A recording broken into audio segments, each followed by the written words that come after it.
আমাদের এই জীবনে অনেক কাজ করি আমরা। কারোর লক্ষ্য উদ্দেশ্য এমপি হওয়া, কারোর লক্ষ্য উদ্দেশ্য বড় ডাক্তার হওয়া, বড় লোক হওয়া, অনেক উদ্দেশ্য আছে। আমরা অনেক কিছু করি, কিন্তু আবার সবকিছু রেখেই চলে যেতে হয়, ঠিক না? আর একটা জিনিস বোঝেন, দুনিয়াতে কেউ আপন হয় না।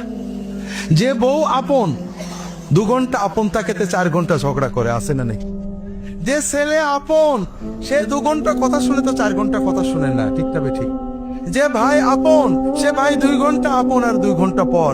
যে বাবা আপন, যে সবচেয়ে আপন মা আপন, সেও দেখা যাচ্ছে আরেক ভাইয়ের কথা শুনে পর হয়ে যায়, হয় না? হয় না হাজেরি? দুনিয়াতে কেউ 16 আনা আপন হয় না।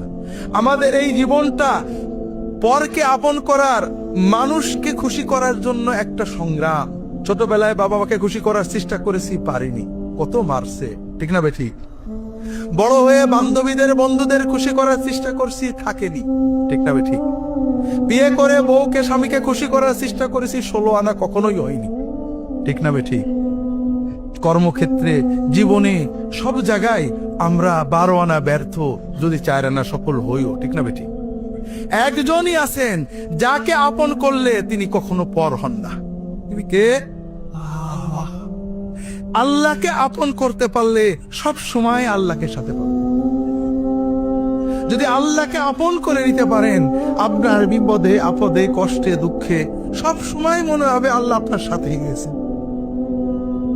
যে বেদনা কারোর কাছে বলা যায় না, বউয়ের কাছে বলা যায় না, মায়ের কাছে বলা যায় না, যে আনন্দে কাউকে শরীক করা যায় না, যদি আল্লাহকে আপন করতে পারেন, সেই আনন্দে আল্লাহকে শরীক করতে পারবেন, সেই বেদনার কথা আল্লাহর কাছে বলে বুকটাকে হালকা করতে পারবেন।